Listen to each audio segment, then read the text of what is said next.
बिस्मिल्लाहिर्रहमानिर्रहीम। अस्सलाम वालेकुम। आप देख रहे हैं प्रोग्राम हर जाविये से और मैं हूं जवाद कमाल। वज़ीर आज़म पाकिस्तान शहबाज शरीफ साहब ने एक बार फिर से ग्रैंड डायलॉग की तजवीज़ पेश की है मुल्क की मौजूदा सूरत हाल को लेकर, जिस पर PTI की जानिब से रद्द-ए-अमल सामने आया है। पाकिस्तान तहरीक इंसाफ इस ग्रैंड डायलॉग में बैठना नहीं चाहती है। अपोजिशन में रहकर भी पाकिस्तान तहरीक इंसाफ का रवैया मुस्बत ना हो सका है। इसका कितना PTI को नुकसान होगा, इस पर प्रोग्राम में बात होगी। प्रोग्राम में आगे चलकर बात करेंगे भारत की जानिब से भारतीय जनता पार्टी के अहम रहनुमा ने एक बयान दिया, मुसलमानों की दिल आज़ारी की, एक बार फिर से हमारे नबी हज़रत मोहम्मद मुस्तफ़ा सल्लल्लाहु अलैहि वसल्लम की शान में गुस्ताखी की, जिसको लेकर पूरी दुनिया में शदीद एहतजाज किया जा रहा है। पूरी मुस्लिम वर्ल्ड इस पर सरापा एहतजाज भी है और गुस्से में भी है। मुस्लिम दुनिया को भारत का मुकम्मल सोशल और तिजारती बायकॉट क्या नहीं कर देना चाहिए। और प्रोग्राम में हम आगे चलकर बात करेंगे। General chief of general staff general Nadeem Raza साहब ने एक बयान दिया है। उन्होंने कहा है कि मुल्क की सिक्योरिटी और न्यूक्लियर इशूज़ के हवाले से हम सबको मोहतात रवैया अपनाना होगा। ख़ास तौर पर हमारे सियासतदानों को एक बयान पिछले दिनों गर्दिश कर रहा था, उस बयान को लेकर ख़ास तौर पर आज उन्होंने बिल्कुल वाज़ेह कर दिया कि कौमी स्ट्रेटेजिक प्रोग्राम पर गैर ज़रूरी तबसरों से गुरेज किया जाए, महफूज हाथों में है, मुकम्मल तौर पर महफूज प्रोग्राम है। तो क्या मोहतात रवैया सियासतदानों को इस हवाले से लेकर नहीं अपनाना होगा? प्रोग्राम के आखिर में हम बात करेंगे। ख्वाजा आसिफ साहब ने एक तजवीज़ दी है बिजली की बचत के हवाले से और पेट्रोल की बचत के हवाले से। वो ये कह रहे हैं कि जुम्मे को आधा दिन काम किया जाए, हफ्ते इतवार की छुट्टी की जाए। 4.5 रोज़ हफ्ते में काम करने की तजवीज़ क्या काबिल गौर है? इस पर बात हो सकती है। प्रोग्राम में अपने मेहमानों से आपका तारुफ करवाऊंगा। हमें ज्वाइन किया सीनियर तजियाकार शहजाद चौधरी साहब ने, सीनियर तजियाकार सज्जाद मीर साहब, सीनियर तजियाकार रज़ा रूमी साहब और सीनियर तजियाकार मुना आलम साहबा प्रोग्राम में हमारे साथ मौजूद हैं। तमाम मेहमानों का बहुत शुक्रिया। शहजाद चौधरी साहब, पाकिस्तान तहरीक इंसाफ का वही रवैया है, अपोजिशन में रहकर भी, हुकूमत में रहकर भी मुज़ाकिरात से पाकिस्तान तहरीक इंसाफ ने इनकार कर दिया है, ग्रैंड डायलॉग नहीं करने जा रही है। रवैया दुरुस्त है PTI का अपोजिशन में आने के बाद भी? नहीं, आपने कहा कि मुस्बत रवैया नहीं है अपोजिशन में आने के बाद भी उनका, तो वो तो मुस्बत हो ही नहीं सकता अगर वो अपोजिशन में आ गए हैं और वो समझते हैं कि उनको सही तरीके से अपोजिशन में, यानी उनका हक नहीं बनता था बल्कि उनको नाहक का अपोजिशन में बिठाया गया है और बहुत सारे और मामूलात हैं जिनकी वजह से बिठाया गया है। तो ज़ाहिर है कि वो तो बहुत इस वक्त हर्ट हैं, इंजर्ड हैं, उनकी एहसासात बहुत मज़रूब हैं। तो ऐसी मज़रूब हालत के अंदर उनसे मुस्बत क्या तवक्को की जा सकती है। लेकिन देखिए, बड़ी बात यह है कि इसमें उनका बैठ जाना या ना बैठना कोई मायने नहीं रखता। मेरे ख्याल में पाकिस्तान के चैलेंजेस इन तमाम पॉलिटिकल पार्टीज से बड़े हैं, जो और अगर ये पॉलिटिकल पार्टीज इस चीज़ को समझ नहीं पा रही और समझ नहीं सकती, क्योंकि यहाँ पे हर कोई खड़ा होके वो कहता है जी कि मेरे पास हल है इस चीज़ का, वो पुड़िया मेरे पास है जो कि तमाम मामलात को हल कर देगी। लेकिन जब अपनी बारी आती है तो वो देखते हैं कि वो पुड़िया नापैद है ही नहीं, एग्जिस्ट ही नहीं करती। वजह ये है कि ये मामलात इनकी कलेक्टिव विजडम से बहुत बड़े हैं, जो पाकिस्तान के इस वक्त मामलात हैं। मुआशी मामलात को देख लिया जाए और यही सबसे बड़ा मसला है। हम कहते हैं ना कि मईशत और सियासी अफरा तफरी मिल के मसला खड़ा कर दिया, नहीं। सियासी अफरा तफरी के बावजूद अगर मुआशी सेंस होता, अमल होता, हमारे पास इकोनॉमिस्ट ही ऐसा नहीं है जो है वो बाहर बैठे हैं दुनिया में और वो हम ये कहते हैं कि वो पूरे मुसलमान नहीं है इसलिए वो आ नहीं सकते यहाँ पे। तो ये इस किस्म के मसाइल हैं पाकिस्तान के। आपको एक इकोनॉमिक विजडम चाहिए जो इस मुल्क में एग्जिस्ट नहीं करता। तो मुझे नहीं पता शहबाज शरीफ साहब इमरान खान साहब को क्या बता सकते हैं, या इमरान खान साहब शहबाज शरीफ साहब को क्या बता सकते हैं, या फजल रहमान साहब इन दोनों को क्या बताएंगे जब ये मिल बैठेंगे।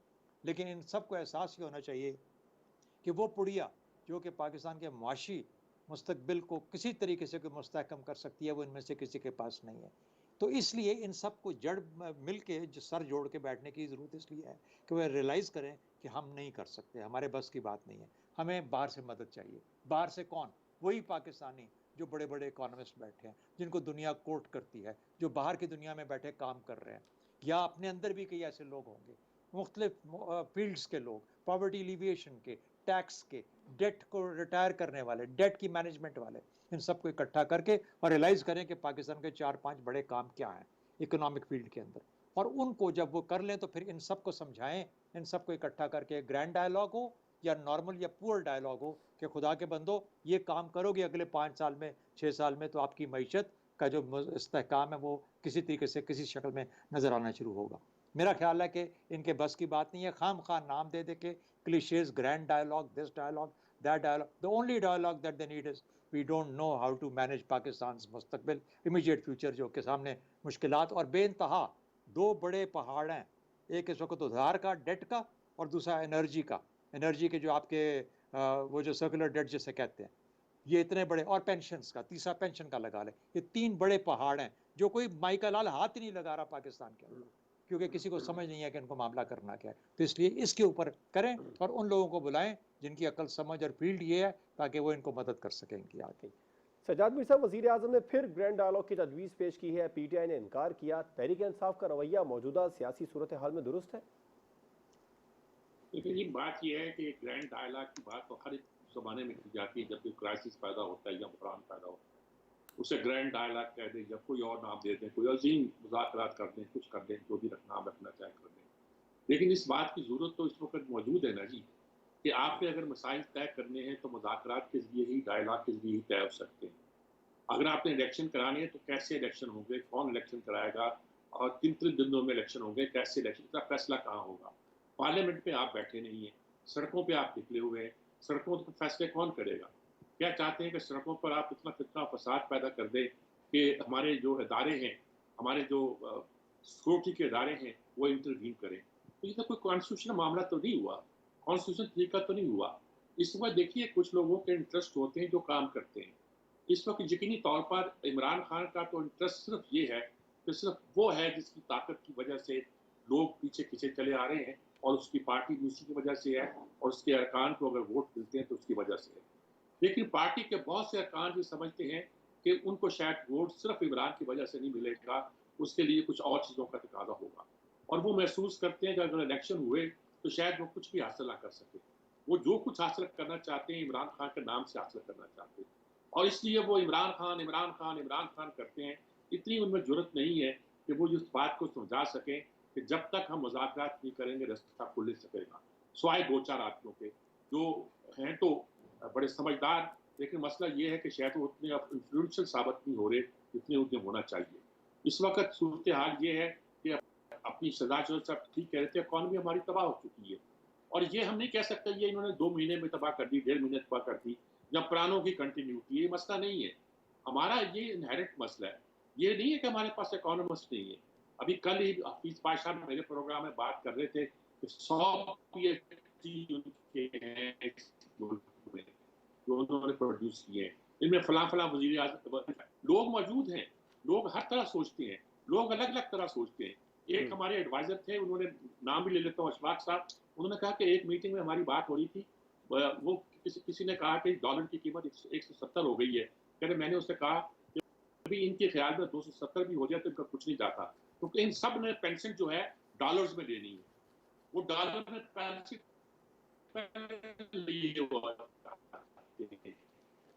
ये आईएमएफ के रिटायरीज जो रिटायर्ड हुए लोग हैं या के जो बैठे हुए तो इंटरेस्ट इसलिए है डॉलर बढ़ेगा तो इनकी आमदन बढ़ती है। तो इस तरह हर आदमी के अपने अपने अंदाज से इंटरेस्ट है। तो इस वक्त जरूरत इस बात की है कि हम कोई ऐसा फैसला करें जिसमें बड़े तरीके के साथ हमारे अदारों के आपस में ताल्लुकात का मामला भी है कि अदारे एक दूसरे के मामले में इंटरफेयर करते हैं। सूबों पर वफाक के साथ मामला है, ठीक है, हम उस डायलॉग की जरूरत तो है। कुछ लोग कहते हैं नया इमरानी माहदा दर्ज होना चाहिए, भाई बड़ा मुश्किल है। इसका मतलब है नया कॉन्स्टिट्यूशन लिखो। नया कॉन्स्टिट्यूशन जब भी लिखा जाएगा वो कभी कामयाब नहीं हो सकता। दूसरी बात की है इस आइन के अंदर रहते हुए हम किसी ना किसी तरह से कोई रास्ता निकालें जो हमें आगे लेके जाए। ठीक। रजा रोमी साहब, वजीर आजम कह रहे हैं तरक्की और खुशहाली के लिए जाती अना को मारना होगा, ग्रैंड डायलॉग की जरूरत है। पीटीआई ने इनकार कर दिया है, पीटीआई का रवैया दुरुस्त है? देखिए, पहली तो ये बात है कि जो कुछ वज़ीर आज़म ने कहा है ये पहली बार नहीं कहा जा रहा। अगर आपको याद हो, यही बात रज़ा रबानी साहब जो हैं सेनेटर, पाकिस्तान पीपल्स पार्टी के रहनुमा भी हैं, उन्होंने भी बारहा ग्रैंड डायलॉग का जिक्र किया था। ये जब आपको याद होगा पिछली हुकूमत थी शुरू में, उससे भी पहले ये बात होती रही थी। तो शहबाज शरीफ साहब उसी थीम को आगे लेकर बढ़े हैं, उसी मौजू को, उसी एक ख्याल को। जहाँ तक पीटीआई का सवाल है और उनकी जो रिस्पांस है, जो कि आपने डायरेक्टली पूछा, तो बिल्कुल गलत उनकी रिस्पांस है और ठीक नहीं है।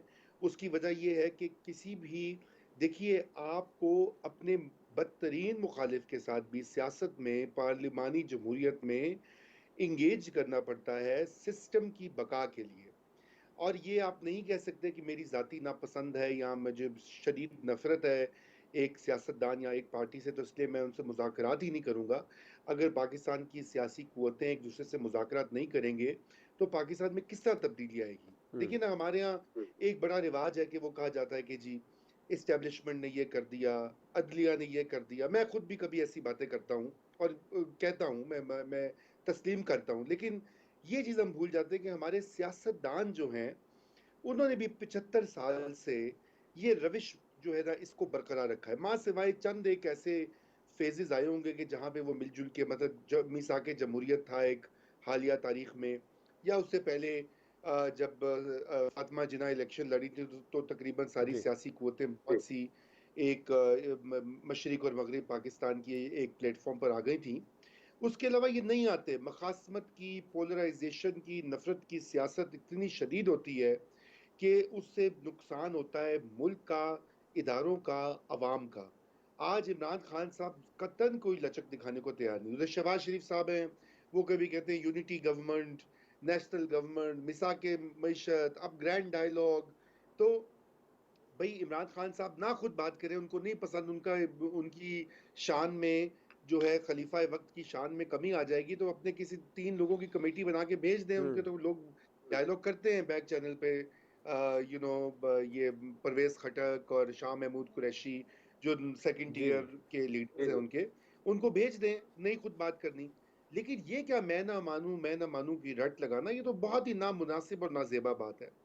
अब जो फाइनल मैं कमेंट करना चाहता हूं कि जब ग्रैंड डायलॉग की बात हम करते हैं तो आई नो कि आइन में इसकी गुंजाइश तो नहीं है और बड़ी वाज़ेह बात है, लेकिन यहाँ पर ये जो दो फरीकैन हैं गैर मुंतखब, उनको भी किसी ना किसी तरीके से इन्वॉल्व तो करना पड़ेगा। बस सर फहरिस्त अदलिया, और नंबर 2 पे जो है सिविल मिलिट्री इस्टेब्लिशमेंट, खसूसन मिलिट्री इस्टेब्लिशमेंट, सिविल जो जो है सर्विस, वो तो वैसे ही सियासतदानों के बड़ी हद तक ताबे होती है।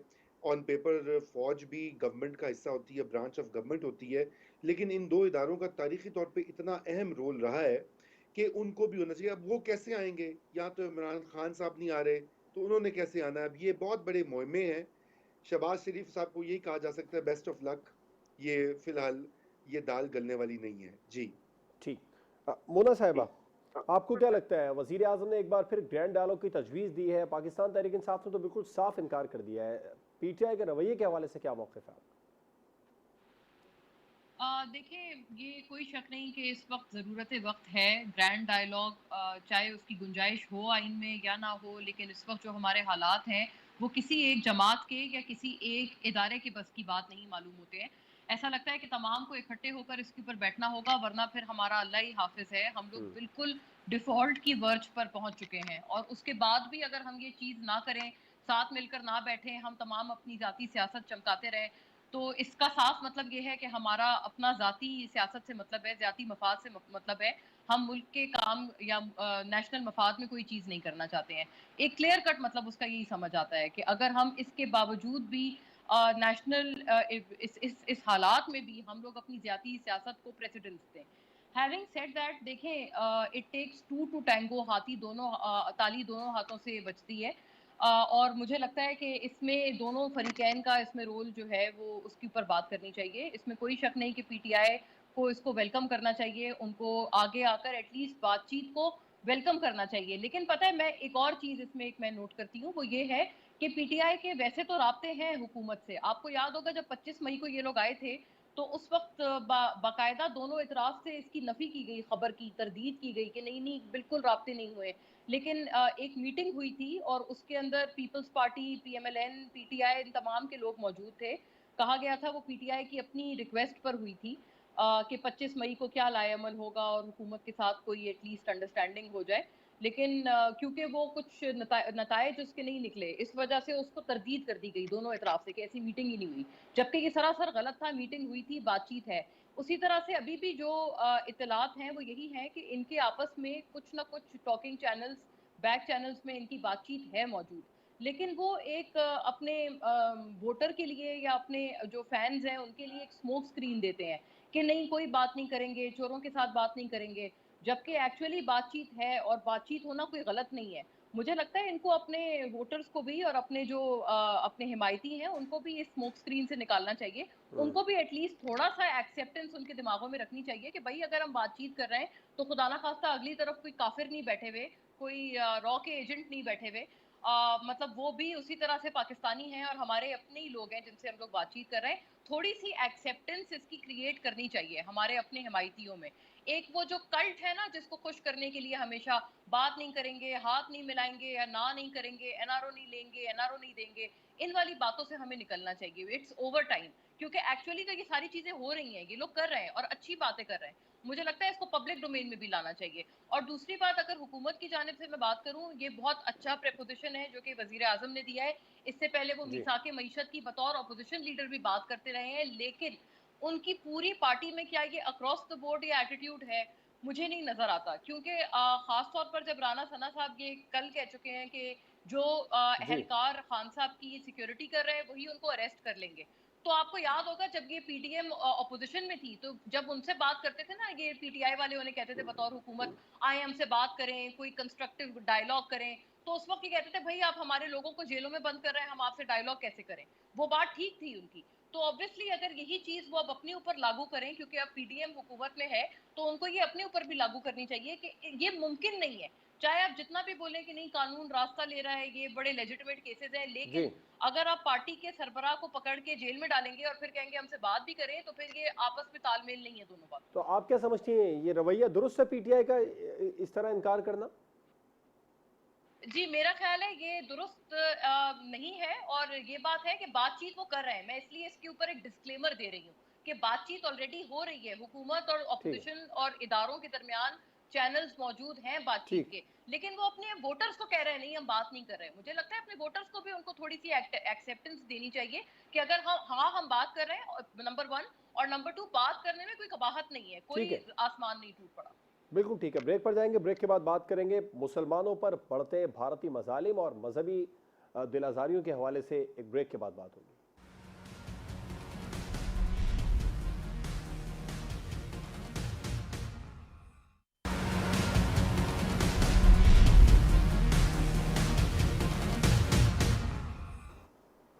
Welcome back. Bharatiya Janata party की एक खातून तर्जुमान ने बयान दिया, तकलीफदेह बयान था हमारे नबी सल्लल्लाहु अलैहि वसल्लम के हवाले से। फिर भारत में मुसलमानों की दिलाजारी का सिलसिला भी जारी है। कश्मीर में भी जो भारतीय मजालिम है उनका सिलसिला भी नहीं रुक रहा। मुसलमानों पर जो बढ़ते भारतीय मजालिम और मजहबी दिलाजारियाँ हैं, इनको लेकर क्या अब इस मुस्लिम दुनिया को भारत का मुकम्मल तौर पर तिजारती बॉयकॉट नहीं कर देना चाहिए? सजाद मीर साहब, देखें, ये बात तो हम हर बार सुनते हैं। जब भी इस तरह की कोई बात भारत से उठती है तो हम कहते हैं मुस्लिम दुनिया को बाइकआउट कर देना चाहिए। लेकिन मुस्लिम दुनिया के जो अपने इंटरेस्ट हैं वही मान नहीं है। इस वक्त जो हम कश्मीर का एक मसला होता है, फ़लस्तीन का मसला होता है, चाहे भारत फ़लस्तीन से ताल्लुकात कायम तोड़ के और इसराइल से ताल्लुकात कायम कर ले, चाहे कुछ कर ले, उस ज़माने में जब इसराइल से अरब ममालिक के ताल्लुकात नहीं हुआ करते थे। अब तो खैर उन्होंने अक्सर के ताल्लुकात हैं और जिनके नहीं हैं वो भी दिखावे के लिए नहीं है। लेकिन उस ज़माने में भी हमने कोई कभी इस तरह का इक़दाम नहीं उठाया। हमारी ताकत क्या है? भारत के मुकाबले में वहाँ इतने मुसलमान हैं। एक तो ताकत हमारी ये है कि उसके अंदर इतने ज़्यादा मुसलमान हैं कि वो उनको नज़रअंदाज नहीं कर सकता। और उसके जवाब में उनकी ताकत क्या है? आलम इस्लाम उनकी ताकत। देखिए, यूरोपीय यूनियन मिलती है तो बहुत कुछ करती है, और वो ममालिक मिलते हैं कोई जिनके कोई इंटरेस्ट होते हैं तो वो बहुत कुछ करके दिखाते हैं। क्या OIC का कोई इंटरेस्ट नहीं है जिसको प्रेशराइज करके वो दूसरे मुल्कों को इस बात पे मजबूर करें तो चंद बातों का ख्याल करें? आज ये पूरी दुनिया में फसाद पैदा होता है कार्टूनों पर, दूसरी चीज़ों पर कर वो कुछ इसको नज़रअंदाज करते हैं। लेकिन होता क्या है, एक वक्त आता है कि उन्हें कुछ ना कुछ इसके सामने झुकना पड़ता है, उन्हें कंप्रोमाइज़ करना पड़ता है। ये कैसे हो सकता है कि भारत के अंदर इस तरह का फसाद पैदा हो और उसके अंदर इतने मुसलमान हो, कि जो दुनिया के किसी मुल्क में इतनी बड़ी अक़लियत नहीं है जितनी बड़ी अक़लियत मुसलमानों की भारत में मौजूद है। इतनी बड़ी अक़लियत मौजूद है कि बांग्लादेश और पाकिस्तान और इंडोनेशिया के बाद मेरा ख्याल में अगर सबसे ज़्यादा कहीं मुसलमान है तो शायद कहीं किसी कई हिसाब से तो इनसे ज़्यादा भी होते हैं कुछ इलाकों में, तो वो इंडिया में है। इतनी बड़ी तादाद जो मुसलमानों की मौजूद है, उसकी जो तहफ़्फ़ुज़ है, वो अगर विदिन सो कॉल्ड डेमोक्रेसी की वजह से नहीं हो सकता। मैं यही कह सकता हूँ कि सो कॉल्ड डेमोक्रेसी की वजह से नहीं हो सकता। इकबाल ने कहा था कि इंडिया में डेमोक्रेसी का मतलब दिल्ली में ब्राह्मण राज है, और ब्राह्मण राज से कुछ मुसलमानों को नुकसान नहीं पहुँचता, हिंदुओं की उन तमाम जातियों को नुकसान पहुँचता है, जिनको वो छोटा समझते हैं। तो एक तरीका था, एक तरीका होता था कि इस तरीके में किस तरीके से पाकिस्तान बना किस वजह से था? इसी वजह से तो बना था। लेकिन इंडिया में रहने वाले मुसलमानों के तहफ़्फ़ुज़ में यही बात कही जा सकती थी कि उनके लिए पाकिस्तान अगर काफ़ी नहीं होगा, तो आलम इस्लाम एक ताकत होगा। उस वक़्त आलम इस्लाम इतनी बड़ी ताकत नहीं था। जब पार्टीशन हुई या तक़सीम हुई जी। या हिंदुस्तान अलग हुआ और पाकिस्तान अलग हुआ, उस वक़्त ये सूरत-ए-हाल नहीं थी। लेकिन इस वक़्त तो आलम इस्लाम एक बहुत बड़ी ताकत है। उन्होंने तेल की ताकत इस्तेमाल की थी, दुनिया को हिला के रख दिया था। अब अगर टाउट बने हुए हैं वो मगरबी ताकतों के सुपर पावर से, वो कुछ नहीं कर सकते, और इस इतनी बड़ी बात पे भी किसी को कन्विंस नहीं कर सकते। यानी जिन पर अगर वो ज़ोर दें, तो किसी बड़ी ताकत का मफाद उससे वाबस्ता नहीं है। यहूदियों ने एक छोटी-सी लॉबी होने के बावजूद दुनिया को मनवाया कि यहूदी अगर हॉलोकॉस्ट के बारे में ये अकीदा रखते हैं, अकीदा तो वो तो रखते हैं, उसके खिलाफ अगर कोई बात करेगा, तो वो अपना कानून इस्तेमाल कर सकते हैं, उसको सज़ा दे सकते हैं। हम कुछ भी नहीं कर सकते। ठीक। हम बातें कर लेते हैं, हम तकरीर कर देते हैं कि हमने जो ये करारदाद पास करा दी, वो कर दिया, ये कर दिया, वो कर दिया। इस सिलसिले में भाई वो तो फ़िक्र होने की ज़रूरत है, और उसके बगैर चारा नहीं होगा। अगर नहीं होंगे, तो ठीक है। आलम इस्लाम में भी ऐसे सूरत-ए-हाल पैदा होगी जो हमारे लिए एक्सेप्टेबल। ये जो खिलाफत की मूवमेंट चलती है आलम इस्लाम में, अबू बकर बगदादी की और दूसरे लोगों की, जी। और हमारे यहाँ दाएँ जो बनती है और आती है, ये क्यों बनती है? हिंदुस्तान में आखिर फिर यही होगा, और जब ये होगा, तो फिर सब लोग चीखेंगे और कहेंगे ये ठीक क्या है। हो रहा है? बिल्कुल ठीक। रज़ा रोमी साहब, मुसलमानों पर बढ़ते भारतीय मज़ालिम, मज़हबी दिलाज़ारियाँ, इनको लेकर अब मुस्लिम दुनिया को भारत का मुकम्मल तौर पर आप क्या समझते हैं, सोशल बॉयकॉट, तिजारती बॉयकॉट नहीं कर देना चाहिए? देखिए, बिल्कुल उनको भारत पे प्रेशर डालना चाहिए। मुकम्मल बॉयकॉट आजकल के ज़माने में, अभी कुछ उसका इशारा मीर साहब ने भी दिया, वो हमारी हमेशा से ये तवक्को होती है, लेकिन ऐसा होता नहीं है। रियासतों के मफादात भी होते हैं, लेकिन अभी जो रिएक्शन आया है ख़ुसूसन गल्फ़ स्टेट से, देखिए मोदी साहब जो हैं और इंडिया में बीजेपी जो है, वो पहले कई इस तरह की इससे तो कई ज़्यादा संगीन बातें कह चुके हैं, कर चुके हैं। मतलब जिस तरह से वो सड़कों के ऊपर मुसलमानों की लिंचिंग करते हैं, उनको मारते हैं, ट्रेनों में मस्जिदों को बंद कर दिया, मस्जिदों को शहीद कर दिया, और कश्मीर को बिल्कुल अनेक्स कर लिया। क्या-क्या, एक पूरी लंबी फ़हरिस्त अब क्या गिनवाई जाए, सबको पता है। तो सबके मुंह के ऊपर टेप लगी हुई थी। किसी ने, खुसूसन गल्फ स्टेट्स में से तो किसी ने भी दिखा।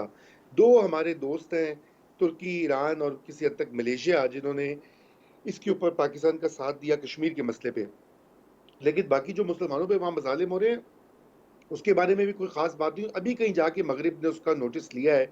यूएसए की जो नई रिपोर्ट आई है में आलमी इंसानी हकूक़ के ऊपर, उसमें वाज़ेह तौर पे भारत के मज़ालिम जो हैं कश्मीर में, उसके साथ-साथ जो मुसलमानों की वहाँ पे अक़लियती स्टेटस का है, वो ज़िक्र है, वो बड़े वाज़ेह अंदाज़ में किया गया है। लेकिन गल्फ़ रियासतों की तरफ से जो प्रेशर आया, यूएई की तरफ से, कुवैत की तरफ से, अब सऊदी अरेबिया ने भी मज़म्मत कर दी है, तो ये पहली बार हुआ है कि भारतीय जनता पार्टी जो है और मोदी गवर्नमेंट जो है, उसको अपॉलॉजी करनी पड़ी। हालाँकि वो कोई इतनी वो उस तरह की नहीं है जिस तरह की तवक्को थी, और उन्होंने जो वो तर्जुमान थी बीजेपी की, उनको भी हटा दिया। जी। उससे पहले तो ये उनको शेर बना के जो है फ्लॉन्ट करते रहे हैं अपनी डोमेस्टिक पॉलिटिक्स के लिए। लेकिन अब चूँकि उनको पता लग रहा है कि इनके ताल्लुकात ख़राब हो जाएँगे इन अहम रियासतों के साथ, जो कि जिनके पास तेल भी है, पैसे भी हैं, सरमाया भी है, जो सरमायाकारी भी कर रहे हैं। सऊदी अरेबिया बहुत ज़्यादा इन्वेस्ट कर रहा है, यूएई बहुत इन्वेस्ट कर रहा है।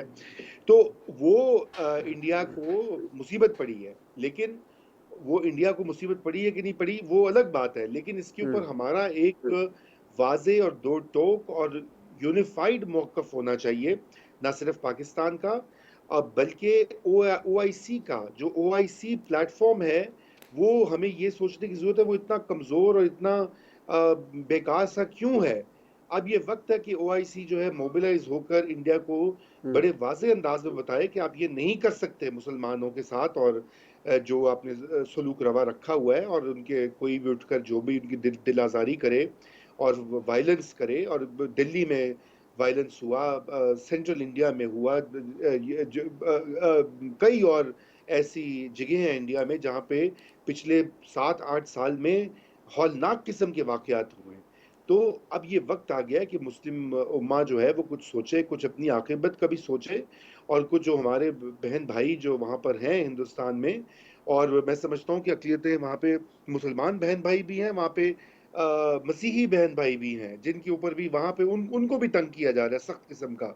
श्रीलंका में भी यही आलम है, बाय द वे। म्यांमार में आपने देखा है, बर्मा में रोहिंग्या के साथ क्या किया है, और इधर चीन में भी किसी हद तक मुसलमानों के साथ ये हो रहा है, लेकिन हमारा उसके ऊपर वाज़ेह मौक़िफ़ नहीं आता। दो टोक अपने इंटरेस्ट, लोगों के अपनी रियासतों के इंटरेस्ट आ जाते हैं। अब कुछ फ़ज़ा बन रही है तो अल्लाह करे कि इससे कोई काम की बात निकले। जी ठीक। उन्हें आप क्या समझती हैं, मुस्लिम दुनिया को भारत का मुकम्मल तिजारती और सोशल बॉयकॉट अब कर देना चाहिए? देखें, ये तसव्वुर करना आसान है, लेकिन ऐसा होना नामुमकिन के करीब है। और ये बिल्कुल सही कहा तमाम ने कि चाहे वो अल कुद्स का मामला हो जो अभी हाल ही में हुआ, या फिर ये रोहिंग्या मुसलमानों का मामला हो, कश्मीर के साथ जिस तरह का जो सलूक किया गया, और फिर ये बिल्कुल बात सही है कि वहाँ पर तो उनके कैपिटल में, दिल्ली में जिस तरह के मुजाहरे हुए, अभी वो जो सिद्धू मूसेवाला को इन्होंने जिस तरह से मारा है, कत्ल किया है, वो तमाम चीज़ें आप एक कड़ी है पूरे इवेंट्स की जो कि हमें नज़र आती है, और उसके ऊपर बिल्कुल ये बात दुरुस्त है कि अपने मुआशी मफादात को लेकर तमाम लोग, बिल्कुल आप समझे कि उनके सर पे जूं नहीं रही थी और सत्तू पीकर वो बैठे होते हैं, किसी को कोई होश नहीं है। ओआईसी को इसी वजह से हम ओआईसी कहने लगे हैं, क्योंकि वो बस करता ही कुछ नहीं है, बस देखता रहता है। तो इस फोरम का फाल होना बड़ा ज़रूरी है, बल्कि बदकिस्मती से आपको पता है कि इसराइल के साथ भी गल्फ ममालिक के जिस तरह से जो दोस्तियां हमवार हो रही हैं और उनकी राहें मिल रही हैं, वो भी अपनी मिसाल आप है। ये हमें तारीख में कभी पहले नजर नहीं आई। तो ये तमाम चीजें इस पूरे पस मंजर के होते हुए अगर हम ये कहें कि जी वो उनका बॉयकॉट कर दें, मुझे ये नामुमकिन लगता है। बिल्कुल नामुमकिन नामुमकिन बात है, चाहे हम जितना मर्जी उनके ज़मीरों को झंझोड़ने की कोशिश करें। लेकिन जो हुआ है, जिस तरह की कंडेमनेशन, जिस तरह का आउटपोर आया है उन खातून के रिमार्क्स पर, वो बहुत हौसला अफ़ज़ा है। ये भी एक बात है जिसको एक्सेप्ट करना चाहिए। अच्छा, एक तो बीजेपी की अपनी आइडियोलॉजी है ना, वो चाहते ही यही हैं, क्योंकि मुसलमान, ये बिल्कुल बात सही की कि तकरीबन पाकिस्तान जितनी आबादी वहाँ पर मुसलमानों की है, मुसलमान वहाँ माइनॉरिटी नहीं है। मुसलमान एक बहुत बड़ी मेजॉरिटी है वहाँ पर। मतलब आप उनको ये नहीं कह सकते कि ये कोई माइनॉरिटी है, चंद लाख मुसलमान यहाँ रहते हैं, ऐसी बात नहीं है।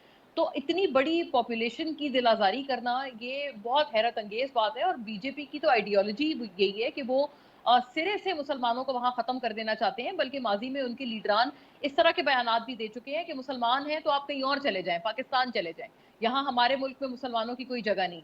फिर आपको याद होगा उनका एक शहरियत का वहाँ पर एक एक्ट आया था, एनसीए गालिबन उसका नाम था, जी। सीसीए इस तरह का कुछ नाम था। तो जी। उसके अंदर ये भी यही चीज़ थी कि तमाम तर जो माइनॉरिटीज़ हैं वो भारत में रेफ्यूज ले सकती हैं दीगर ममालिक से, सिवाय मुसलमानों के। तो वो भी एक डिस्क्रिमिनेटरी एक्ट था, जिसके बाद हमने फिर दिल्ली में मुज़ाहरे देखे और कम्युनल वायलेंस हुआ। तो बहुत सारी मिसालें हैं। लेकिन मैं एक बात का इज़ाफ़ा करना चाहती हूँ, ये जो खातून है, इनका नाम है नुपुर शर्मा, और मैं इनके जी। साथ, मेरा काफ़ी दफ़ा इत्तेफ़ाक हुआ है कुछ प्रोग्राम्स में इनके साथ अटेंड करने का। ये और एक संजू वर्मा नामी खातून है। मतलब ये वाक़या तो बिल्कुल आप समझे एक सोच से भी हटकर है ना, कि इतनी बदतमीज़ी, इतनी घटिया बात सोच भी हम नहीं सकते हैं। और जो इन्होंने की है, मतलब मैं उसको काउंटर करने के लिए भी खुदा ना ख़्वास्ता अपने हिंदू बहन भाइयों की कभी भी दिल आज़ारी ना करूँ, या कभी भी उनके बारे में, उनके मज़हब के बारे में ऐसी बात ना करूँ। उनका मज़हब हमारे लिए बहुत काबिल एहतराम है, और जिस नबी सल्लल्लाहु अलैहि वसल्लम जी। की इज़्ज़त पर उन्होंने इतनी घटिया फ़ुज़ूल बात की है, उसी नबी ने मुझे सिखाया है, हम तमाम मुसलमानों को सिखाया है कि तमाम मज़ाहिब को आप बहुत कदर से और उनकी इज़्ज़त से उनको देखें। तो मैं तो ऐसी बात इनको पलट जवाब में भी नहीं कर सकती हूँ। जिस तरह की बातें इन खातून ने की हैं, ये जो 2 ख़वातीन हैं जिनका मैंने नाम लिया है, ये, इससे पहले भी मैं आपको बताऊँ, इनका कुछ ज़हनी मसला है, इनका कुछ ज़हनी तवाज़ुन ख़राब है, और इस वजह से इनको अपनी पार्टी में बहुत मकबूलियत मिली है। एक पॉइंट ये था, मैंने उनके चैनल्स को भी मना किया था कि इन 2 ख़वातीन के साथ आपने मुझे नहीं बिठाना है कम वक़्त में। और वो, आई एम हैप्पी कि हमेशा उन्होंने इस बात को रखा, मेरी बात हमेशा उन्होंने रखी, और कभी मुझे इनके साथ अल्लाह माफ़ करे बैठने का टॉर्चर मुझे नहीं गुजरना पड़ा दोबारा। लेकिन ये दोनों ख़वातीन इस तरह की हैं और बहुत अफ़सोस की बात है कि बीजेपी इनकी ज़हनियत, इनकी ये ज़हनी हालत जानते हुए भी उनको आगे उल्टा प्रमोट करती थी। क्योंकि उनको था कि यार ये बड़ा ऑपोज़िशन को जाके लथाड़ती जी, हैं या कांग्रेस को लथाड़ती हैं ठीक या है। मुसलमानों को लथाड़ती हैं, खुश होते हैं ये लोग दिल में। तो अभी भी ये जो कंडेमनेशन या उनको हटाया वगैरह है, ये सब आई वॉश है, ये सब ठीक दिखावा है, है। बिल्कुल ठीक। शहनाज चौधरी साहब, आप क्या समझते हैं, भारतीय हर्जा सराइयाँ हदें ही पार कर रही हैं, चाहे वो मजहबी दिलाजारी को लेकर हो, मुसलमानों पर भारतीय मजालिम हो। अब वक्त नहीं है तिजारती सोशल बॉयकॉट मुस्लिम दुनिया मुकम्मल तौर पर भारत का कर दे? अच्छा, ये सबने तकरीबन बोला कि ये मुमकिन नहीं है आज की दुनिया में। आज की दुनिया इस तरीके से बंधी हुई है आपस में हम्म, कि चाहे वो मुआशी तल्लुकात हैं या आपके तजारती तल्लुकात हैं या आपकी ट्रैवल है, सोशल तल्लुकात हैं, तो वो ज़ाहिर है कि उनको ख़त्म करना मुमकिन नहीं है। वरना दुनिया का जो निज़ाम है वो हल्के हिल के रह जाएगा। अभी आपने देखा कि कोविड के ज़माने में सिर्फ़ और सिर्फ सप्लाई चेन के स्लो होने की वजह से मईशतें दुनिया की जो हैं वो ऊपर से नीचे तले हो गई हैं। तो बहरहाल ये एक तरफ, दूसरी तरफ ये कि 20 करोड़ वहाँ पे मुसलमान हैं इस वक्त हिंदुस्तान के अंदर। तो जहाँ 20 करोड़ मुसलमान हैं, वहाँ पर ज़ाहिर है कि एक रिएक्शन का आना लाज़मी बात है। और अगर एक हिंदू मेजॉरिटी ये नहीं समझ पा रही कि जो 20 करोड़ मुसलमान जो उनके मुल्क में अपने बसते हैं, वो किस किस्म का रिएक्शन शो कर सकते हैं या उनका क्या रवैया हो सकता है या उससे क्या नताइज निकलेंगे, तो फिर एक बहुत बड़ा फेलियर है उस मैं समझता हूँ सोच का, जो कि परमिट करती है हिंदुस्तान के अंदर के इस किस्म की गुफ्तगू की जाए। देखिए, तीसरी बात ये है, उसके अंदर एलिमेंट ये है, बेशक कि जो मुसलमानों के साथ वहाँ ज़्यादती है, कश्मीरियों के साथ ज़्यादती है, उसके ऊपर तो हम सबका शोर उठाना, बात करना। लेकिन जो रसूल पाक सल्लल्लाहु अलैहि वसल्लम की शान के अंदर गुस्ताखी है, किसी किस्म की भी, वो सेंसिटाइज़ करने की ज़रूरत है दुनिया भर के अंदर। और मेरा ख़्याल है एक बहुत बड़ा इनिशिएटिव और अच्छा इनिशिएटिव इमरान खान की हुकूमत में लिया, इमरान खान ने लिया होगा। वो ये था जो कि लोगों के अंदर इसको सेंसिटाइज़ करने का हम्म, यूएन के लेवल के ऊपर, बाकी दुनिया के अंदर। मेरा ख़्याल है उस चीज़ को कंटिन्यू करना चाहिए। ये एहसास दिलाना कि वो रसूल पाक वो हस्ती ऐसी हैं जो कि हमारे लिए बेइंतहा बरगज़ीदा हस्ती हैं और उनके ऊपर किसी किस्म की कोई एस्पर्शन, किसी किस्म का कोई कमेंट वो मुसलमानों के लिए काबिल कबूल नहीं है। और अगर मुसलमान फिर उससे ख़ाइफ़ हो जाएँ, तो फिर वो एक नेचुरल और कुदरती उसका रिएक्शन होगा। मेरा ख़्याल है ये पैगाम क्लैरिटी के साथ चले जाना। वो आम तौर पे इसको अपने मज़ाहिब की शक्ल में देखना चाहते हैं, लेकिन उनके अपने मज़ाहिब के अंदर भी ये चीज़ों की परमिटेड नहीं है, इजाज़त नहीं है।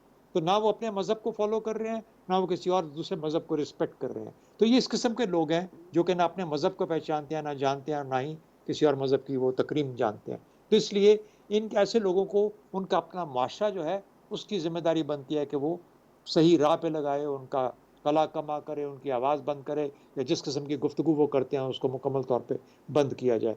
बाकी मेरा ख़्याल है कि ये जो ज़िम्मेदारी है रसूल पाक की शान को कायम रखने की सल्लल्लाहु अलैहि वसल्लम और हमेशा के लिए, तो वो मुसलमानों की है। मुसलमानों ने उसको कायम व दायम रखना है। मुसलमानों पे ज़िम्मेदारी ज़्यादा है। एक नॉन मुस्लिम गुफ्तगू करेगा, इस तरह की करेगा, तो उससे यही तवक्को है। ताइफ के लोगों को रसूल पाक सल्लल्लाहु अलैहि वसल्लम ने माफ़ कर दिया, बावजूद इसके कि उन्होंने क्या-क्या मज़ालिम नहीं ढाए। जी, तो मेरा ख़्याल है कि उनकी अपनी ज़िंदगी के अंदर बहुत सारे असबाक हैं, जो हम सीख सकते हैं, जो हमें गाइड कर सकते हैं कि हमारा रवैया क्या होना चाहिए। बिल्कुल ठीक है, आपका पॉइंट है। ब्रेक पर जाएंगे, ब्रेक के बाद बात करेंगे chairman joint chiefs of staff committee general Nadeem Raza के कौमी स्ट्रेटेजिक प्रोग्राम के हवाले से एक अहम बयान सामने आया है। इसको डिस्कस करेंगे प्रोग्राम में एक ब्रेक के बाद।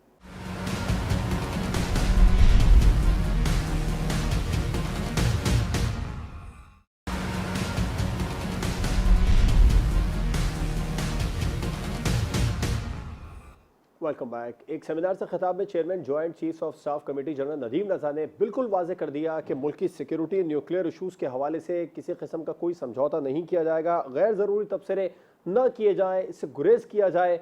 मुल्क की दिफा मजबूत हाथों में है, मुल्क की दिफा को मज़ीद नाकाबिल तस्खीर बना रहे हैं। शहनाज चौधरी साहब, दिफा के हवाले से सवाल है, तो पहले आप इस पर बेहतरीन जवाब दे सकेंगे यकीनी तौर पर। इस मामलात को लेकर, न्यूक्लियर इशूज़ को लेकर, मुल्क की सिक्योरिटी को लेकर मोहतात रवैया ना अपनाया गया तो उसका नुकसान भी हो सकता है क्या? देखिए, इसका ताल्लुक उससे, उस डिबेट और उस डिस्कशन से है जो कि हमारे जलसों में पिछले हफ्ते 2 हफ्ते में हमने देखा कि इस किस्म की गुफ्तगू हो रही है। अब सवाल ये पैदा होता है कि आया ये जलसों में करने वाली बातें हैं या नहीं हैं? ऑब्वियसली नहीं है, नहीं करनी चाहिए। ये तो सिक्योरिटी के मामलात हैं, न्यूक्लियर मामलात हैं। दूसरी बड़ी बात ये है कि ये हकीकत है कि हमारे लीडरान अपने आप को इस तरीके से इस चीज़ में नहीं इमर्स करते, नहीं सीखते, नहीं शामिल करते अपने आप को। जब मौके भी मिलते हैं, सवाल नहीं पूछते। कुछ ऐसे थे पास्ट के अंदर लीडर्स जो कि प्राइम मिनिस्टर की पोजीशन के अंदर जो किस किस किस्म की चीज़ों के अंदर इन्वॉल्व होके, एंगेज होके सीखने की कोशिश करते थे, जानते थे, उसकी हर चीज़ ना जानना चाहें, लेकिन उसके मुज़मरात, इम्प्लिकेशंस, डिसीजन मेकिंग कैसे होगी, वगैरह वगैरह। लेकिन आम तौर पर ज़्यादा ये है कि ये लोग अपने आप को इन्वॉल्व नहीं करते। लेकिन इसको एक गुफ्तगू का मौजू बनाना, इसको मुख्तलिफ़ औकात में सियासी तौर पर इस्तेमाल करना, ये ज़ाहिर है कि हमारे यहाँ बहुत आम होता है। और फिर मतलब ये मैं ये नहीं कहता कि इसमें और नॉन मिलिट्री स्पेशलिस्ट नहीं है इस फील्ड के, बहुत काबिल नॉन मिलिट्री स्पेशलिस्ट्स हैं। मेरा ख्याल है वो भी जब ऐसी चीज़ें सुनते हैं तो वो भी काफ़ी इससे महज़ूज़ होते होंगे इस किस्म की गुफ्तगू से। तो इससे बचना चाहिए, इससे अवॉइड करना चाहिए।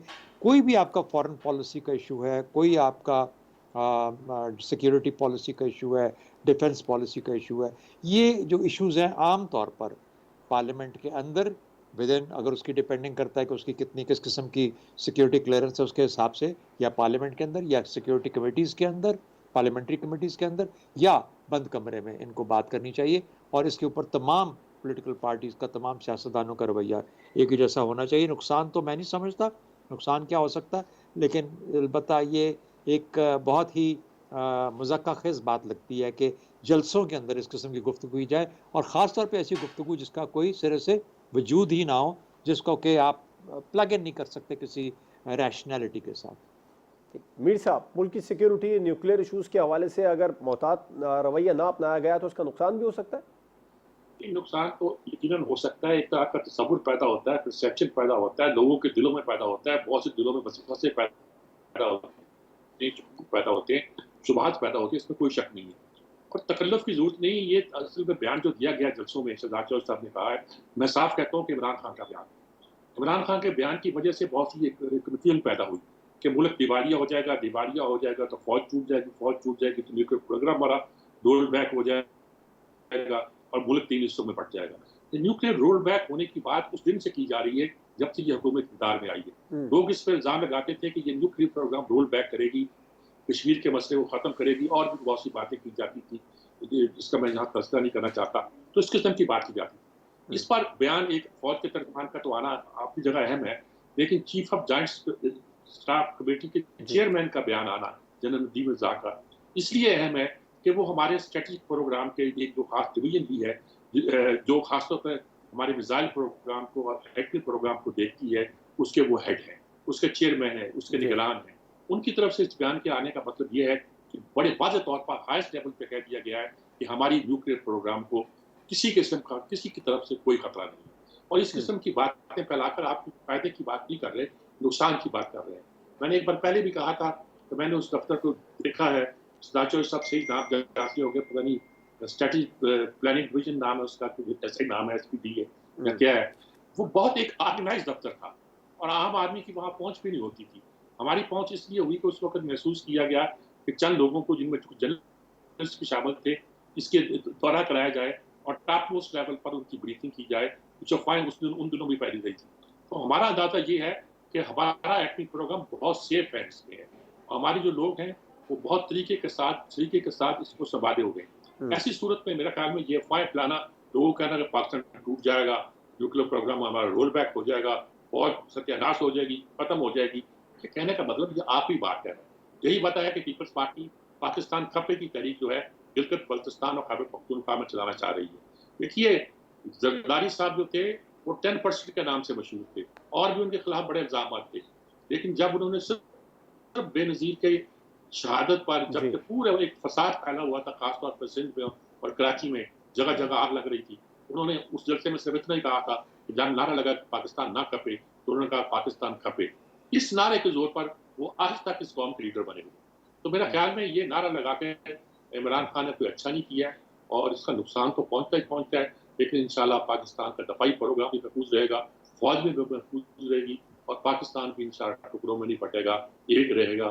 खुदा की दी हुई जो सल्तनत है उसकी हिफाजत उसकी जिम्मेदारी। ठीक, मोना आप क्या समझती हैं इन मामलात को लेकर अगर मोहतात रवैया ना अपनाया तो नुकसान हो सकता है? देखिए एक्चुअली बात ये है कि जब भी हुकूमत किसी की भी जाती है और पाकिस्तान में बदकिस्मती से कोई भी मतलब अपना आपको पता है वज़ीर आज़म टेन्योर पूरा नहीं करता है। इस तरह के डिसग्रंटल्ड बयानात फिर उसके बाद आम तौर पर हमें नज़र आते हैं उनकी तरफ से और ये बिल्कुल सही बात है कि अभी हालिया ऐसा बयान खान साहब ने दिया है जो कि जी। काफ़ी कंट्रोवर्शियल हुआ हुआ है। तो अभी ऑब्वियसली जॉइंट चीफ का ये जो स्टेटमेंट है वो तो उसी बयान को रेफ़र कर रहा है। लेकिन इससे पहले हमने इस तरह के बयानात बहुत दीगर भी लीडरान की तरफ से देखे हैं। ख्वाह नवाज शरीफ साहब का जब आउस्टर हुआ था तब हम देखते थे एहसन इकबाल साहब भी एक मईशत का एक वो खाका बताकर फिर बताते थे कि उसका किस तरह से ताना बाना बनता है हमारे दिफाई प्रोग्राम से वगैरह वगैरह। बिल्कुल इन बातों से मुझे लगता है गुरेज करना चाहिए और इसमें कोई शक नहीं कि ये एक वक्त ऐसा होता है कि जब आपके लिए टेस्टिंग टाइम होता है। एक ये भी सवाल होता है कि ये सियासतदान जब मुश्किल वक्त आता है तो ऐसे बयानात ये लोग क्यों देते हैं, तो इसकी भी वजह एक बड़ी आम सी है।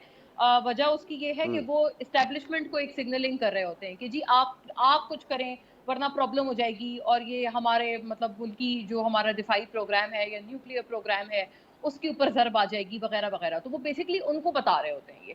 तो ये जी। मुझे लगता है इस वक्त गुरेज करनी चाहिए बात, क्योंकि आप ये बात क्लोज डोर्स में अगर करें इस तरह की गुफ्तगू तो फिर भी समझ आती है, लेकिन जलसे जुलूसों में बिल्कुल ये शायान शान बात नहीं होती। और ये बात सही है कि हाँ, आम शहरियों के जहनों में इसका जी। तासुर बहुत गलत और मनफी जाता है और ज़ाहिर है सिर्फ उस सतह पर नहीं, बैनुल-अक़वामी सतह पर भी फिर ये एक अजीब मज़ाक का और एक शोशे का बायस बन जाता है पाकिस्तान के लिए कि देखिए जी इनके तो अपने लीडरान और इनके एक्स प्राइम मिनिस्टर्स ऐसी बातें करते हैं, तो फिर हम आप अपने दुश्मनों को क्या बोलेंगे? तो वो इस तरह की बातें फिर हमारे हवाले से करते हैं, जी। इसको इससे बिल्कुल अवॉइड करना चाहिए और ये ईज़िली ठीक। अवॉइडेबल है इस तरह की बातें। जो मुश्किल वक़्त आता है सियासतदानों पे, उसको बड़े सब्र और तहम्मुल से और कैलकुलेटेड बयानात के बाद गुज़ारा करें। बिल्कुल ठीक। रज़ा रूमी साहब आप क्या समझते हैं अगर इन मामलात को लेकर मोहतात रवैया ना अपनाया तो नुकसान होगा? देखिए, बिल्कुल नुकसान होगा। ये कौमी सलामती के मामले हैं, इंतहाई हसास हैं, इंतहाई अहम हैं। इसके ऊपर गैर ज़िम्मेदाराना गुफ्तगू, धमकीबाज़ी बिल्कुल नामुनासिब है। अभी मैं सारी बातें सुन रहा था और मैं इस बात पे यही हैरान हो रहा था, मीर साहब ने वो एग्ज़ाम्पल दिया और कि ज़रदारी साहब जो हैं, जब बेनज़ीर भुट्टो की शहादत हुई और उसके बाद वो जब सिंध में बैठे, तो वहाँ पर लोगों ने नारे लगाए, पाकिस्तान मुखालिफ नारे लगाए और ज़रदारी ने उसको कहा कि मैं नहीं इसका साथ दूँगा, क्योंकि ये मैं पाकिस्तान की फेडरेशन वहदत में बिलीव करता हूँ। जो भी आप समझें आसिफ ज़रदारी के बारे में, जो भी इनके किरदार, सियासत के बारे में तनकीद हो, वो एक तरफ। लेकिन उन्होंने अपनी फेडरलिस्ट और जो क्या कहते हैं प्रो पाकिस्तान अप्रोच है, उसको बड़ी वाज़ेह तौर पे उसी दिन क्लैरिफ़ाई कर दिया था। हालाँकि लोग उस वक़्त भी उँगलियाँ उठा रहे थे। कंस्पिरेसी थ्योरीज़ गर्दिश कर रही थी। ये एक अजीबो-गरीब मामला आया है सामने कि एक वोट ऑफ नो कॉन्फिडेंस से क्या पार्लियामेंटेरियंस ने उनकी हुकूमत को चलता कर दिया, अमेरिका भी कूद पड़ा, इज़राइल भी कूद जी। पड़ा और तो और एस्टेब्लिशमेंट को बराह रास्त धमकियाँ दी हैं। ये जो आज जनरल साहब का जो बयान है, ये जो डिलिब्रेशन है, ये इमरान खान को एक बड़ा वाज़ेह जवाब दिया गया है एस्टेब्लिशमेंट की तरफ से कि आप इसके ऊपर जो है अपना मुँह बंद रखें या आप इसके गैर ज़िम्मेदाराना गुफ्तगू करके आप पाकिस्तान के जौहरी प्रोग्राम को, पाकिस्तान के डिफेंस को खतरे में डाल रहे हैं। और ये बहुत अच्छा हुआ है, देर आयत दुरुस्त आयत, ये उसी दिन आ जाना चाहिए था। लेकिन बहरहाल ये ज़रूरी हो गया है। अब ये बात नहीं है कि कल को शहबाज शरीफ को आप वोट ऑफ नो कॉन्फिडेंस से फारिग कर दें, उनकी भी कमज़ोर हुकूमत है, तो वो खड़े होके इंटरव्यू दें बोल्ड टीवी पर या किसी जी। और चैनल पर या जलसों में खड़े होके मियाँ वाली या लाहौर या गुजरांवाला में कहे कि जी अगर मैं नहीं वज़ीर-ए-आज़म रहूँगा, तो पाकिस्तान 3 टुकड़ों में बँट जाएगा, इसके हथियार, जौहरी हथियार जो हैं वो गायब हो जाएँगे। ये धमकियाँ हैं और ये धमकियाँ सिर्फ़ लोगों को जो इनके सादा लॉ सपोर्टर्स हैं, जो इनके शहर में गिरफ्तार हैं, ये उनको राइल अप करने के लिए होती हैं। इनमें कोई कंटेंट नहीं है, इनमें कोई ठोस बात नहीं है। Enough is enough. अब ये वक़्त आ गया कि इन जी। वाले मैटर्स के ऊपर जो कुछ आर्मी के बारे में ये कह रहे हैं, करवा रहे हैं, आर्मी चीफ के बारे में करवा रहे हैं, जौहरी प्रोग्राम के बारे में करवा रहे हैं, पाकिस्तान तोड़ने की धमकियाँ दे रहे हैं, ये करके दिखाएँ ना। बात ये कि इनके पीछे कोई ये इलेक्शन कल मैं तो चाहता हूँ कि इलेक्शन हो। कल कल ही अनाउंस हो, दूध का दूध और पानी का पानी ठीक। हो जाएगा। ये कहीं ज़्यादा मीडिया ने तवज्जो दे दी है। बदकिस्मती से रियासत के अंदर कुछ हिस्से हैं जो इसको हवा दे रहे हैं और जी। इनका जो वो पूरा एक बनाया हुआ है एक गुब्बारा, उसकी उसमें एक हवा भरी हुई है, वो ज़रा सी पिन चुभी हकीकत की तो रियलिटी सामने आ जाएगी। जी बिल्कुल ठीक है। रज़ा रोमी साहब, शहजाद चौधरी साहब, सज्जाद मीर साहब, मुना आलम साहब प्रोग्राम में हमारे साथ मौजूद थे। तमाम मेहमानों का बहुत शुक्रिया। प्रोग्राम आपने देखा नाजरीन, आपसे मुलाकात होगी इंशाअल्लाह कल। इजाज़त दीजिए, अल्लाह हाफ़िज़।